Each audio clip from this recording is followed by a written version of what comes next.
Em nome do Pai, do Filho e do Espírito Santo. Amém. O anjo do Senhor anunciou Maria, ela concebeu do Espírito Santo. Ave Maria, cheia de graça, o Senhor é convosco. Bendita sois vós entre as mulheres e bendito é o fruto do vosso ventre, Jesus. Santa Maria, Mãe de Deus, rogai por nós, pecadores, agora e na hora de nossa morte. Amém. Eis aqui a serva do Senhor, faça-se em mim segundo a vossa palavra. Ave Maria, cheia de graça, o Senhor é convosco. Bendita sois vós entre as mulheres e bendito é o fruto do vosso ventre, Jesus. Santa Maria, Mãe de Deus, rogai por nós, pecadores, agora e na hora de nossa morte. Amém. E o Verbo divino se fez carne e habitou entre nós. Ave Maria, cheia de graça, o Senhor é convosco. Bendita sois vós entre as mulheres. Bendito é o fruto do vosso ventre, Jesus. Santa Maria, Mãe de Deus, rogai por nós, pecadores, agora e na hora de nossa morte. Amém. Rogai por nós, Santa Mãe de Deus, para que sejamos dignos das promessas de Cristo. Oremos, infundi, Senhor, em nossas almas a vossa graça, como vos pedimos, para que nós, que pela anunciação do anjo viemos a saber o mistério de vossa encarnação, paixão e morte de cruz, cheguemos um dia à glória eterna dos céus, pelo mesmo Cristo, Senhor nosso. Amém. Caríssimos irmãos e irmãs, aqui mais uma vez nos encontramos para meditarmos hoje o 12º domingo do tempo comum. Aqui quem vos fala uma vez mais é o Padre Antônio Rafael. E hoje, o que o Senhor tem a dizer a cada um de nós? Apesar da primeira leitura ser tão curta, o Evangelho é o segmento daquilo que escutamos semana passada. Então devemos de retornar nestas 2 últimas semanas para darmos continuidade no caminho espiritual que a liturgia está nos propondo ao longo desses últimos domingos. Hoje, a primeira leitura como porta de entrada e, como vemos, tem grande conexão com o Evangelho, é tirada do livro de Jó. E diz: O Senhor respondeu a Jó do meio da tempestade e disse.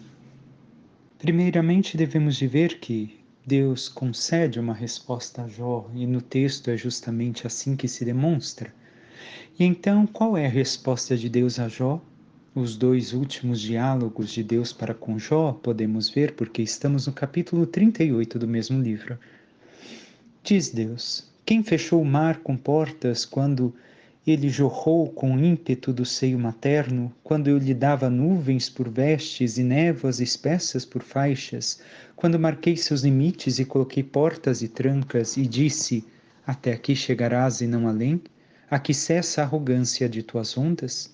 Palavra do Senhor. Assim é a leitura de hoje.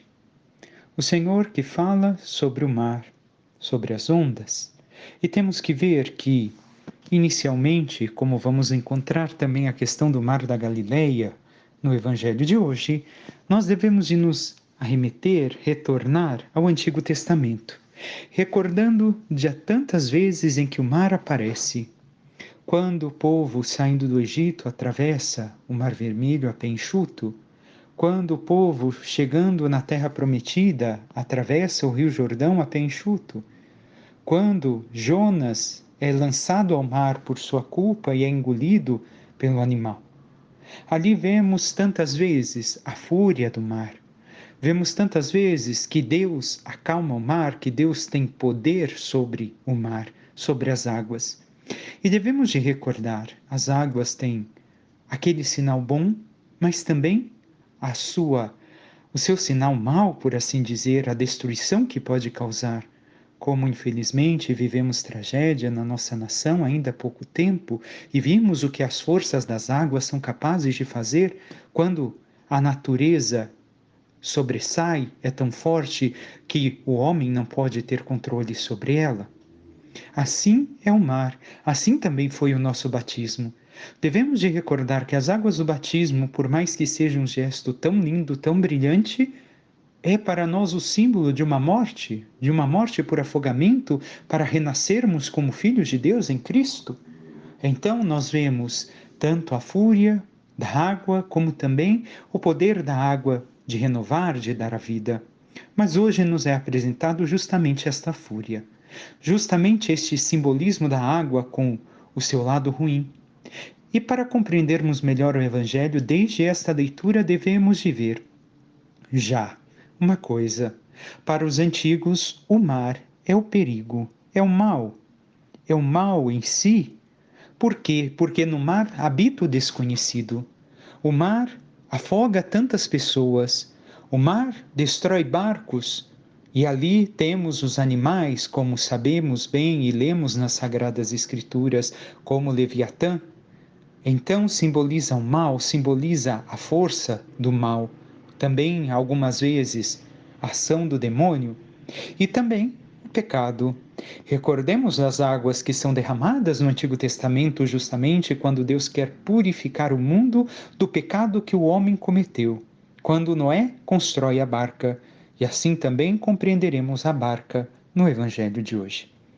Assim, com toda esta visão do mar como algo mau, como símbolo do mal, como símbolo daquilo que pode destruir a vida do homem, não é somente algo bom, mas também este lado ruim que tem o mar.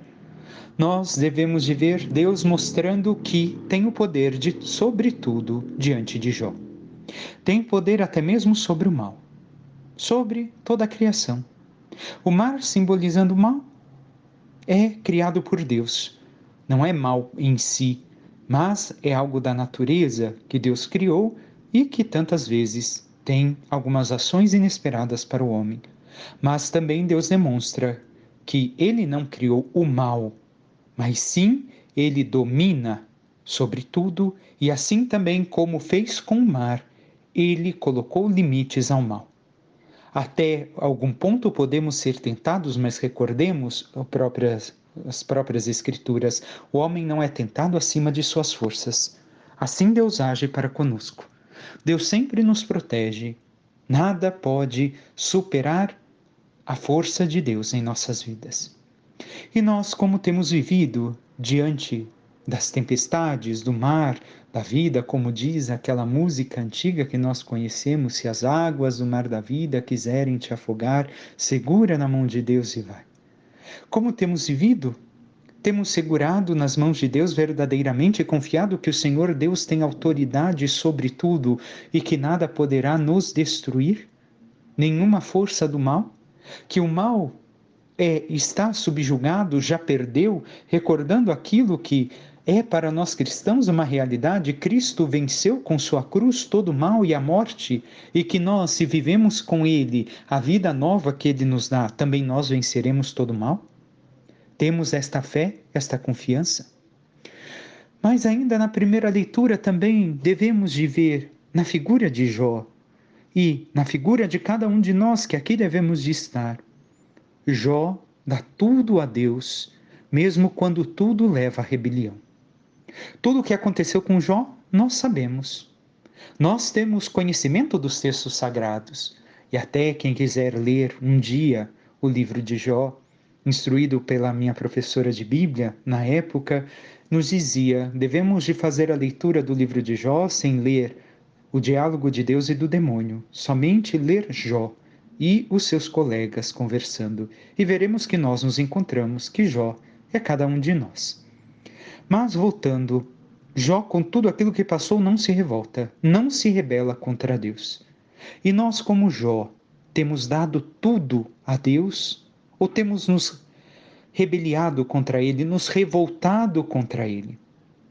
Jó se faz dócil à vontade de Deus, se faz dócil a Deus. E Deus responde a Jó, mas não deixa de corrigi-lo, mesmo em meio a tudo aquilo que passou, porque Jó está questionando: eu pequei? Onde foi que eu errei? Me mostra meus erros. E aqui Deus está mostrando a ele, corrigindo com amor, sempre, porque Deus é amor, mas Deus faz a correção, às vezes de uma forma que para nós parece dura. E nós temos concebido as correções que Deus nos dá em meio às provações, às dificuldades do mar de nossas vidas? Temos reconhecido a voz de Deus quando fala conosco? Ou nós temos nos revoltado, nos rebeliado e não temos visto a mão de Deus e o seu poder agir sobre nossas vidas, permitindo somente que certas coisas aconteçam, mas não mais do que aquilo? O salmo, na sua totalidade de hoje, tem a beleza. O refrão nos recorda aquilo que devemos de ter em mente e ter diante dos nossos olhos. Dá graças ao Senhor porque Ele é bom, porque eterna é a sua misericórdia. Mas as duas últimas estrofes de hoje são belíssimas e também nos conduzem ao Evangelho. Diz: mas gritaram ao Senhor na aflição e Ele os libertou daquela angústia. Transformou a tempestade em bonança e as ondas do oceano se calaram. Alegraram-se ao ver o mar tranquilo e ao porto desejado os conduziu. Agradeçam ao Senhor por seu amor e por suas maravilhas entre os homens. Assim, o Senhor, no tempo da aflição, quando gritamos a Ele, quando nos recordamos e estamos com Ele, nos atende e nos livra de todos os temores e de todos os perigos, de todo mal, de tudo aquilo que possa destruir as nossas vidas. Mas nós temos esta confiança e damos graças ao Senhor verdadeiramente pela sua misericórdia derramada em nós? Sabemos reconhecer isto em nossas vidas enquanto cristãos ou nos esquecemos que o Senhor não nos abandona e que está conosco no mar da nossa vida? O Evangelho de hoje, trazido de São Marcos, como disse, em continuidade às duas últimas semanas, inicia nos dizendo: naquele dia, ao cair da tarde, Jesus disse aos seus discípulos: primeira coisa, que dia? Não nos é dito o dia em que isto aconteceu. Mas aqui nos coloca justamente diante do dia a dia de nossas vidas.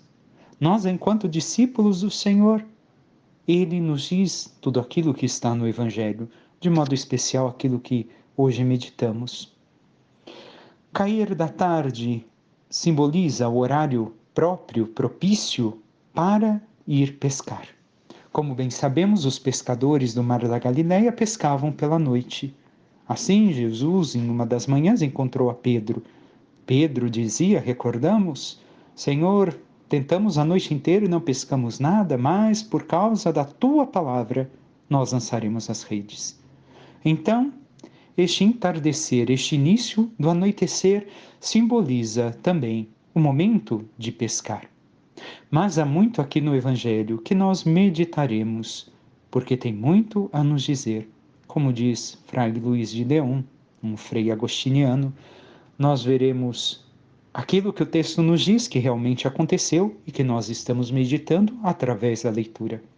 Aquilo que tem a dizer para a minha vida em particular, mas aquilo que também tem a dizer para todos enquanto igreja, porque este texto tem toda a profundidade para meditarmos. E o que diz o Senhor? Vamos para outra margem. Primeiro fato, primeiro nível. Jesus está do lado da margem justamente onde vivem os judeus. Agora quer ir para o outro lado do mar da Galileia, para o lado pagão, para levar o Evangelho. Jesus não fica parado.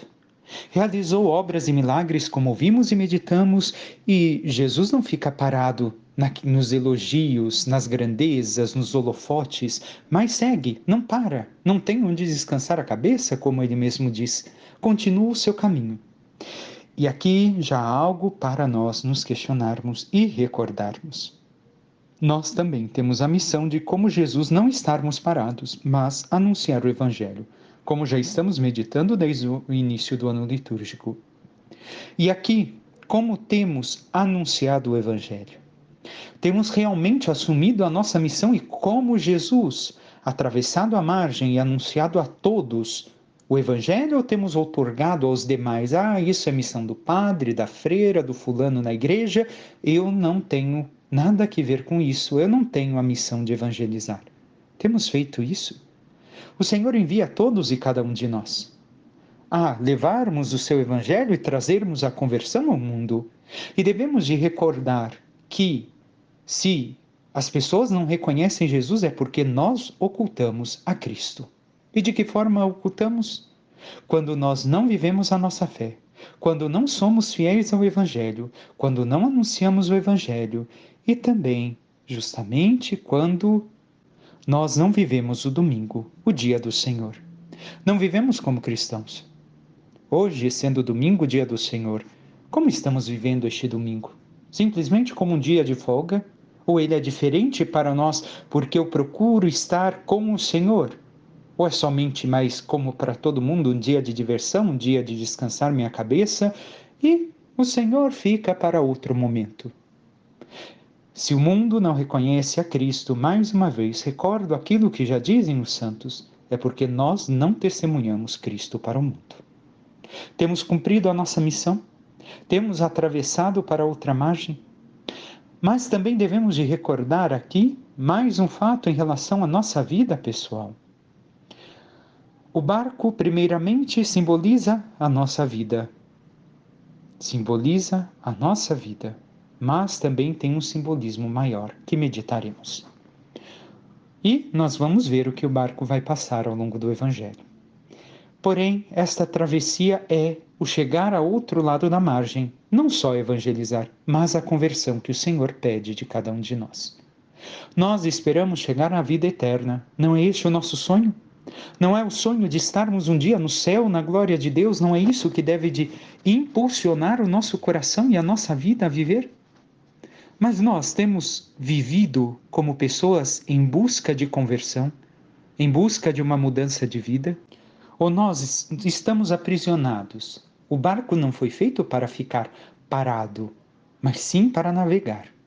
A nossa vida está parada, amarrada, à beira, à margem do mar da Galileia, por assim dizer, do mar de nossa vida, porque nós não queremos nos esforçar, nos atrever a enfrentar tudo aquilo que tem no mar, para passarmos pela nossa conversão e chegarmos à outra margem. Se nós não nos esforçarmos, caríssimos irmãos e irmãs, nós não alcançaremos a salvação. É necessário atravessarmos o mar da vida. É necessário que nos convertamos a cada dia mais. E continua o Evangelho. Eles despediram a multidão, levaram Jesus consigo, assim como estava na barca. Havia ainda outras barcas com ele. Começou a soprar uma ventania muito forte, as ondas se lançavam dentro da barca, de modo que a barca já começava a se encher. Jesus estava na parte de trás, dormindo sobre um travesseiro. Os discípulos o acordaram. Aqui nós devemos de ver que a barca também é a igreja. E aqui vemos todos nós, enquanto igreja, enquanto membros do corpo místico de Cristo. A igreja que é atormentada ao longo dos séculos, justamente por toda a sorte de ataque do mal, de heresias e tantas outras coisas. Nós devemos viver aqui a igreja que é atribulada, mas o próprio Jesus disse que as portas do inferno não prevalecerão contra ela. E diante da tempestade na barca, nós temos tentações. Tentações de pular da barca. E podemos aqui morrer no meio de uma tempestade noturna afogados. Abandonando a igreja, abandonando a fé. Nós somos algumas vezes tentados a isso, ao longo da vida, talvez tantos passaram por alguma tentação, mas o que me serve estar na igreja, porque eu tenho que estar lá, olha tudo o que está acontecendo comigo. Recordemos, o mar é o símbolo do mal, a tempestade quer impedir que nós avancemos, que nós cheguemos ao porto seguro, que nós cheguemos ao céu, que nós evangelizemos. Mas é necessário fazer. É necessário atravessar o mar. Mas também há uma segunda tentação. Mas antes da segunda tentação, ainda mais 2 pontos. Devemos de ver que queremos desistir e seguir a nossa vida ou a nossa fé. Não dá mais, é difícil, é insuportável, vou abandonar o barco porque na igreja está difícil, essa pessoa e aquela. E tentados, queremos guiar a nossa vida. Eu vou seguir a meu próprio punho, eu vou fazer aquilo que eu quero, eu vou levar a minha vida da melhor maneira, eu vou rezar em casa e achamos que vamos nos salvar. Não nos esqueçamos. De qualquer modo, a barca vai chegar do outro lado. Porque a igreja é santa, indefectível, porque ela é obra do Criador. E se nós pulamos a barca, nós não chegaremos do outro lado. Mas a segunda tentação é justamente daquele que não tem uma vida espiritual profunda. Não basta guardarmos uma ortodoxia seca, fria. Nós temos que chegar a uma vida de oração profunda, irmos ao fundo da barca como segue o Evangelho e nos encontrarmos com Jesus. Termos uma vida de oração autêntica, profunda, onde nós encontramos nosso Senhor. Encontrar Jesus na Eucaristia de verdade, na oração, na comunhão verdadeira. E há muitas pessoas que seguem uma vida autêntica de ortodoxia, mas não têm uma vida de piedade. Não tem uma vida de encontro profundo com o Senhor, não vai até o fundo da barca para encontrar e estar com Ele. Este é um segundo problema, uma segunda tentação que muitas vezes nós passamos. E como está a nossa vida? Estamos tendo uma vida de oração apesar das dificuldades, das tribulações do nosso dia a dia? É isso que temos feito, este encontro verdadeiro com o Senhor no nosso dia a dia? Nós devemos de ter este esforço, este encontro com Ele, esta vida de intimidade, de piedade. Por fim, a terceira tentação, fingirmos que não tem tempestade nenhuma, que não está nada acontecendo. Esta é outra tentação que nós passamos. Tá tudo bom, tá tudo ótimo, não tem nada acontecendo, vamos acolher as ondas, não vai acontecer nada, não tem nada de ruim. Tentação de quem faz como avestruz, de que quer enfiar a cabeça dentro do buraco e fingir que não está acontecendo nada. Deus nos deu inteligência, capacidade intelectual e não podemos ir contra essa natureza que Deus nos deu. E muitos às vezes querem enganar-se a si mesmo, olhando todas as sortes de tempestades que atacam a igreja com heresias, pensamentos errados, pecados sendo disseminados como algo normal e aceitam como se nada estivesse acontecendo. Isto é uma irresponsabilidade com as almas e nós pagaremos caro com isso. Seria a mesma coisa que ver um irmão se afogando e dizer: não tem problema, alguns vão ter que morrer afogado mesmo, não tem problema que isso aconteça. O Senhor nos cobrará e caro pelas almas que se perderam e que nós não fizemos nada, e que nós não mostramos os erros que eles caminhavam e se afogaram e perderam-se na salvação eterna. Cuidemos para que isso não aconteça. Tenhamos caridade para com o próximo, mostrando a verdade e corrigindo os erros sempre que possível, conduzindo para o caminho de Cristo, porque o Senhor cobrará de cada um de nós aquilo que deixamos de fazer pela salvação das almas. Nós podemos até sermos perseguidos pelos homens nesta terra, mas recordemos, pior será se não fizermos nada o que o Senhor nos cobrará no nosso juízo, por não termos ajudado na salvação dos nossos irmãos com a caridade verdadeira. E nós temos agido com esta irresponsabilidade para com nossa alma e para com as almas? Ou temos buscado ajudar na nossa salvação e na salvação dos demais? E continuou o Evangelho. Jesus estava na parte de trás, dormindo sobre um travesseiro, que demonstra que São Jerônimo vai dizer que, na parte em que Jesus dormia, era comum justamente ter uma pele de animal embaixo e esse travesseiro. E aqui, também para São Jerônimo, simboliza justamente Jesus que desceu ao mais baixo para se igualar a nós na nossa salvação e dormia na sua divindade, mas tem ali a sua humanidade. E assim os discípulos pedem: Mestre, estamos perecendo e tu não te importas? Nós devemos de ver que a fé não é ter segurança que não terá tempestade. As tempestades nós teremos que atravessá-las, sempre. Elas aparecerão mais cedo ou mais tarde.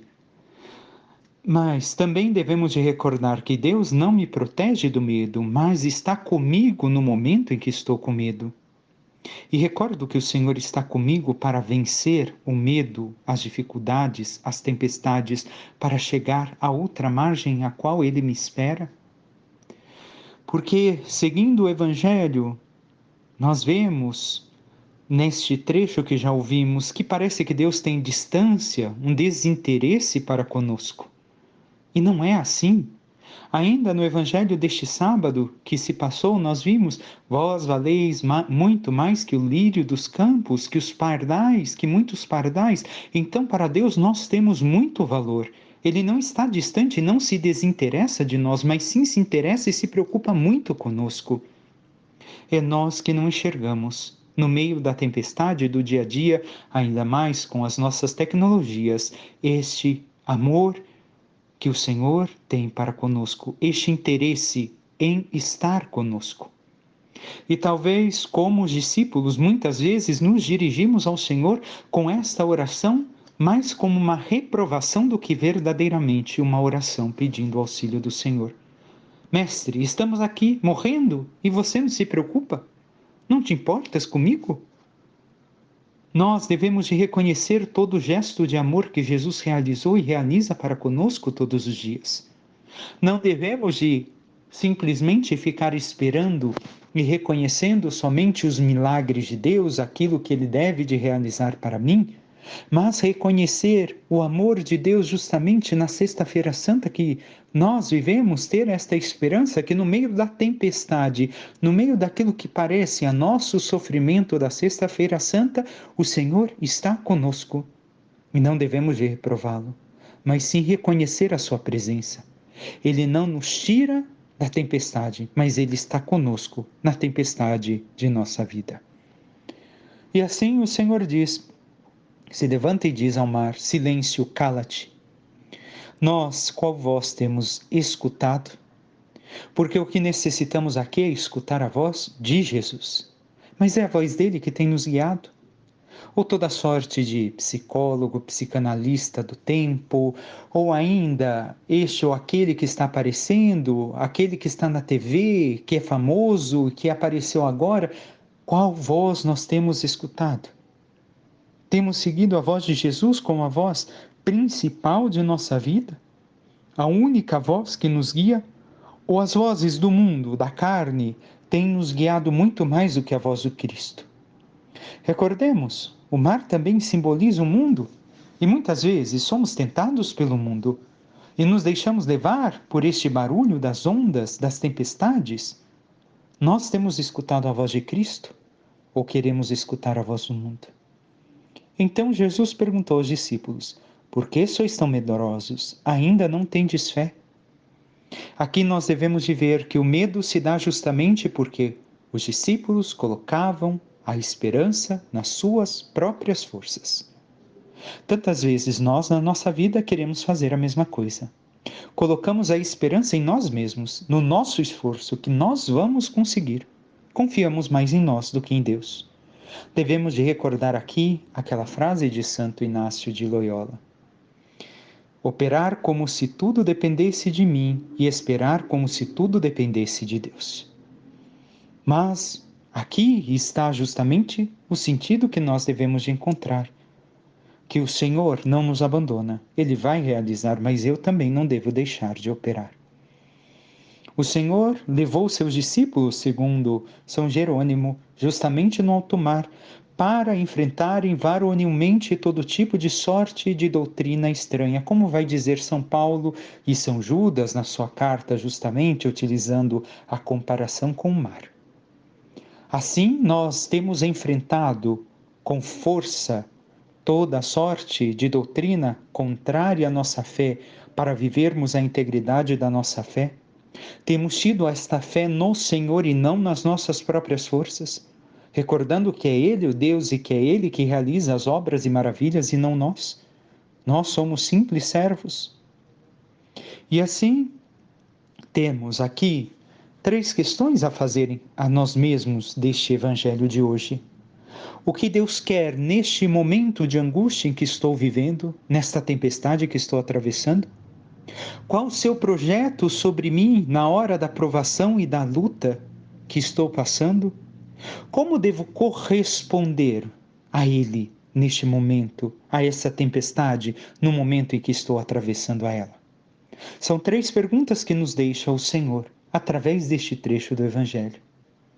E aqui vemos, como bem sabemos, estamos ainda no início do Evangelho de São Marcos. Pedro ainda não professou a sua fé. E os discípulos sentiram um grande medo e diziam uns aos outros: quem é este a quem até o vento e o mar obedecem? É o Filho de Deus, é o próprio Deus no meio deles. Ainda estão aprendendo a reconhecer o Senhor. Nós também temos como discípulos nos distraído e não reconhecido o Senhor como deveríamos reconhecer como Senhor e Deus? E tantas vezes pensado em Jesus como um simples amigo, um companheiro, mas esquecido quem ele verdadeiramente é e o que ele pode fazer, e por isso não vamos até ele? E a segunda leitura encerra a nossa meditação. São Paulo aos Coríntios, mais uma vez em continuidade com as últimas semanas, e São Paulo aqui coloca o núcleo daquilo que meditamos nessas duas últimas semanas. Irmãos, o amor de Cristo nos pressiona, nos impulsiona, pois julgamos que um só morreu por todos e que logo todos morreram. De fato, Cristo morreu por todos, para que os vivos não vivam mais para si mesmos, mas para aqueles que por eles morreu e ressuscitou. Assim, São Paulo está querendo dizer o quê? Que o amor de Cristo nos impulsiona a vivermos como Cristo, a abandonarmos a vida passada, abandonarmos o homem velho e sermos, como encerra a leitura de hoje, criaturas novas, a nova criação. Chegou o tempo da nova criação em Cristo. E assim, superando a tempestade da vida, vivendo com Cristo, nós vivemos a vida que Ele viveu e amamos como Ele amou a todos. Se olhamos para a cruz e aquilo não tem nenhum pingo de transformação em nossas vidas a cada dia, nós ainda não entendemos o amor de Jesus por nós. Se estamos diante do sacrário em oração e ao sairmos dali, nada em nossa vida muda, nós continuamos os mesmos, fofoqueiros, futriqueiros ou qualquer outra coisa que façamos de pecado, desde os mais simples até os mais sórdidos, então nós ainda não compreendemos o amor de Cristo. São Paulo aqui está nos dizendo que não vivemos mais para nós, porque morremos com Cristo e ao olharmos o amor dele não temos como ficarmos parados e sermos os mesmos. Nós somos cristãos desta forma, como nos recorda São Paulo. Nós vivemos para Cristo e para o seu Evangelho, na santidade, na luta pela nossa santidade a cada dia. Nós vivemos a doutrina que o Senhor deixou nesses 2000 anos de igreja, que, para nós, nos guiando no caminho da salvação eterna, ou nos deixamos levar por qualquer sorte de outra coisa? São Paulo continua: assim não conhecemos ninguém conforme a natureza humana. E se conhecemos Jesus segundo a carne, agora já não conhecemos assim. Portanto, se alguém está em Cristo, é uma criatura nova. O mundo velho desapareceu, tudo agora é novo.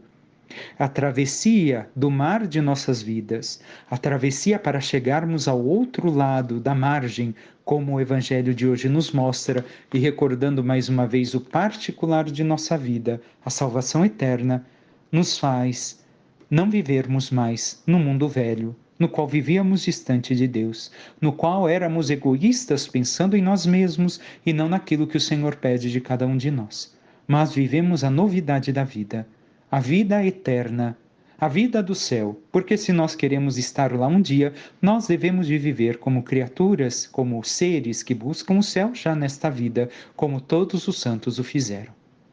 E nós o que temos feito de nossa vida? Temos morrido para nós mesmos, morrido para as coisas deste mundo, vivido para Cristo, nos desapegado das coisas materiais, buscado a vida nova nele? Ou temos justamente feito o contrário e perdido a vida verdadeira que somente Cristo pode nos dar? Busquemos, irmãos e irmãs, atravessar a nossa vida no barco da igreja e no barco da nossa vida, confiantes que Cristo está conosco. E aprendamos a ir até o mais profundo do barco, a encontrarmos a Ele, na oração, nos sacramentos, na entrega total, confiando que Ele vai parar a tempestade no momento oportuno, porque Ele é Deus. O mal não tem poder contra nós. O mal não pode nos vencer se estamos escutando a voz de Cristo, se nos encontramos com Ele. Não é por nossas forças, não é simplesmente porque Jesus prometeu. Não, há um trabalho que também nós devemos de fazer. Uma travessia, o nosso esforço, como disse Santo Inácio ainda há pouco, quando recordei sua frase. Nós devemos de aplicar isso à nossa vida, para que assim possamos verdadeiramente chegar ao outro lado da margem, com Cristo, e alcançarmos a alegria que nos espera.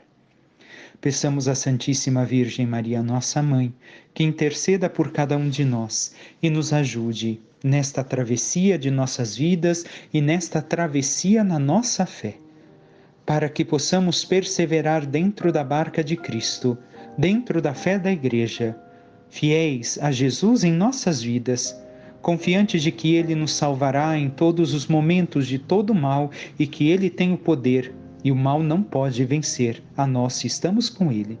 E assim, vivendo na intimidade com Cristo e abandonando nossas vidas em Suas mãos, possamos um dia com Maria, os anjos e santos triunfar um dia na glória dos céus. Louvado seja nosso Senhor Jesus Cristo, para que sempre seja louvado. Que Deus vos abençoe em nome do Pai, e do Filho, e do Espírito Santo. Amém.